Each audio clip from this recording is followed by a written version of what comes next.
Assalamualaikum warahmatullahi wabarakatuh. Perkenalkan, nama saya Tasya Putrayu dengan NIM 223110014 dari kelas 6A Program Studi Farmasi Fakultas Matematika dan Ilmu Pengetahuan Alam Universitas Tulang Bawang. Di sini saya ingin merangkum pembahasan video mengenai CPOB 2018, produksi steril bagian pertama, belajar manajemen farmasi industri episode 21.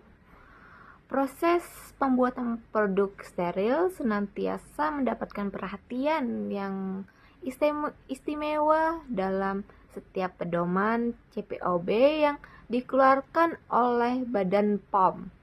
Hal ini terkait tingkat resiko yang sangat tinggi dan keselamatan dari pasien yang menggunakan obat jenis sediaan ini. Secara prinsip, tidak ada perbedaan antara CPOB 2012 dengan CPOB edisi tahun 2018. CPOB 2012 sendiri telah mengalami perubahan yang sangat signifikan dibandingkan dengan CPOB sebelumnya.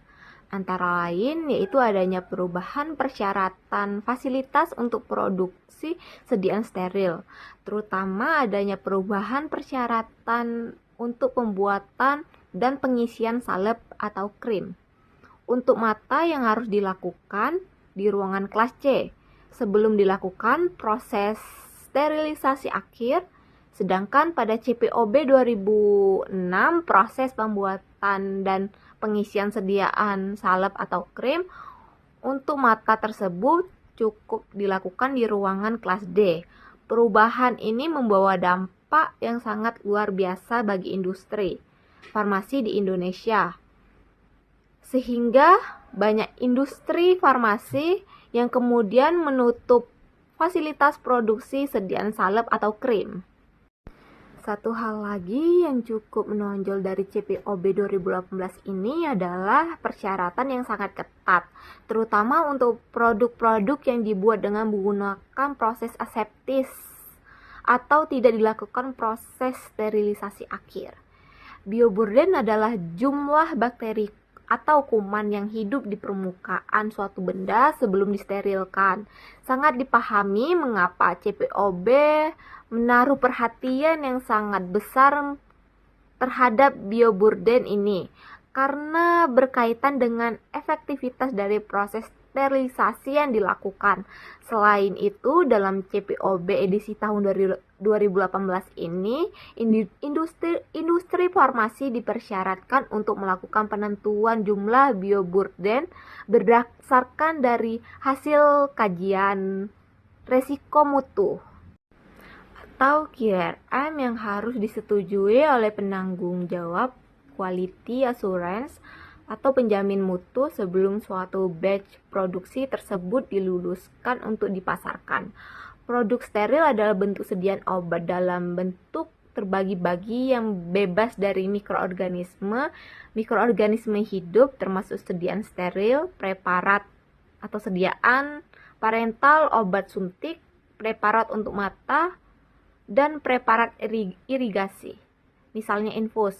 Oleh karena penggunaan obat jenis sediaan ini tidak melalui garis pertahanan tubuh manusia, yaitu membran kulit dan mukosa, maka sediaan ini harus benar-benar bebas dari kontaminasi mikroba dan dari bahan-bahan toksis lainnya.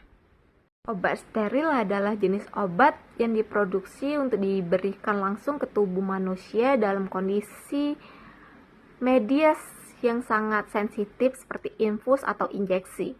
Proses produksi obat steril harus mengikuti pedoman yang ketat agar produk yang dihasilkan aman dan bebas dari mikroorganisme yang dapat membahayakan pasien.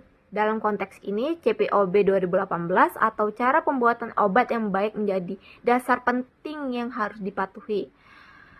Proses pembuatan produk steril secara garis besar, proses pembuatan produk steril dibagi menjadi dua kategori. Yang pertama, produk disterilkan dalam wadah akhir atau sterilisasi akhir post sterilization. Yang kedua, produk diproses secara aseptis pada sebagian atau semua tahap. Aseptic processing.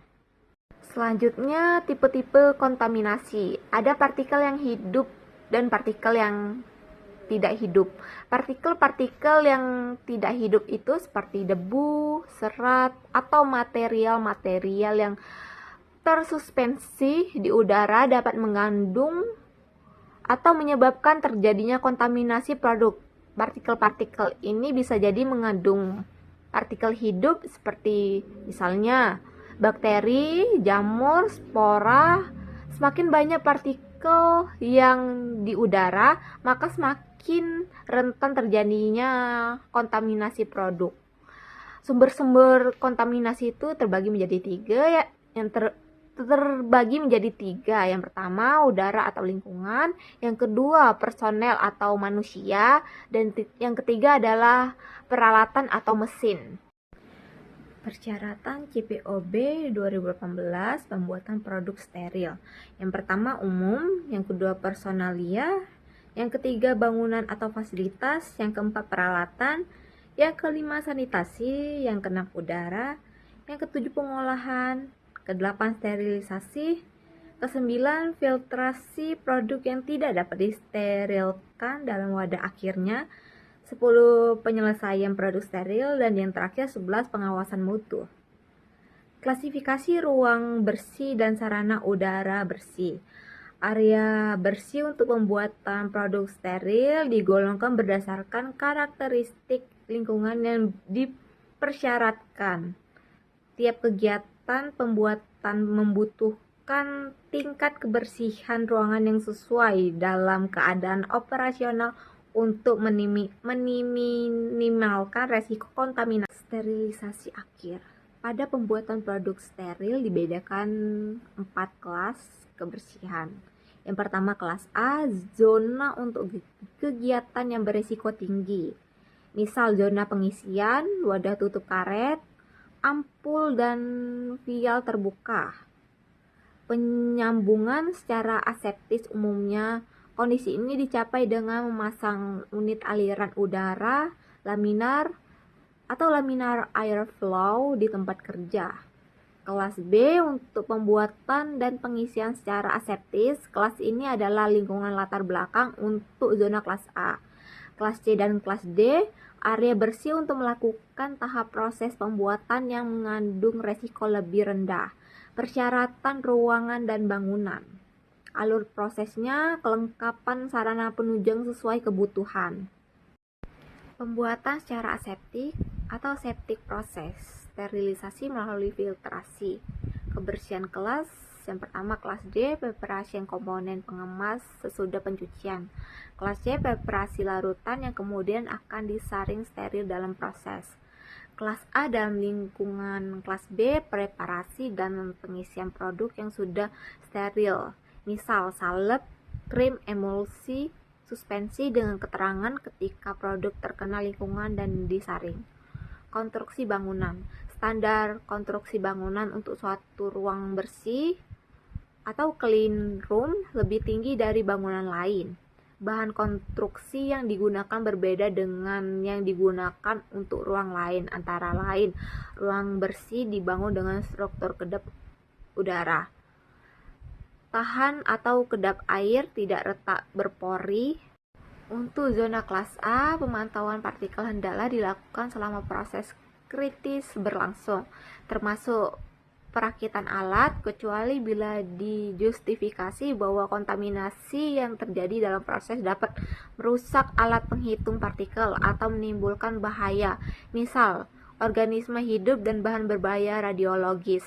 Frekuensi pengambilan sampel dan ukuran sampel dalam pemantauan zona kelas A hendaklah ditetapkan sedemikian rupa sehingga mudah diintervensi kejadian yang bersifat sementara, dan kegagalan sistem apapun dapat terdeteksi dan memicu alarm bila batas waspada terlampaui. Sistem yang dipilih hendaklah disesuaikan dengan ukuran partikel, di mana berlangsung kegiatan aseptis hendaklah sering dilakukan pemantauan. Standar higienis, perorangan, dan kebersihan yang tinggi adalah esensial personil yang terlibat dalam pembuatan produk steril. Diinstruksikan untuk melaporkan semua kondisi kesehatan yang dapat menyebabkan penyebaran cemaran. Pakaian rumah dan pakaian kerja reguler tidak boleh dibawa masuk ke dalam kamar ganti pakaian yang berhubungan dengan ruang berkelas B dan C. Untuk tiap personel yang bekerja di kelas A atau B, pakaian kerja steril, disterilkan atau disanitasi dengan memadai, harus disediakan untuk tiap sesi kerja. Sarung tangan secara rutin didisinfeksi. Selama bekerja, masker dan sarung tangan hendaklah diganti paling sedikit pada setiap sesi kerja. Personel yang memasuki area bersih atau area steril harus mengganti dan mengenakan pakaian khusus yang juga mencakup penutup kepala dan kaki. Pakaian ini tidak boleh melepaskan serat atau bahan partikulat dan hendaklah mampu menahan partikel yang dilepaskan oleh tubuh. Produksi steril membutuhkan perhatian sangat teliti terhadap detail dan kontrol kualitas yang ketat. Hanya dengan mengikuti pedoman yang ada, industri farmasi dapat menghasilkan produk yang aman, berkualitas, dan dapat dipertanggungjawabkan. Dengan demikian, itu yang dapat saya sampaikan. Kurang lebihnya saya mohon maaf. Saya akhiri. Assalamualaikum warahmatullahi wabarakatuh. Terima kasih.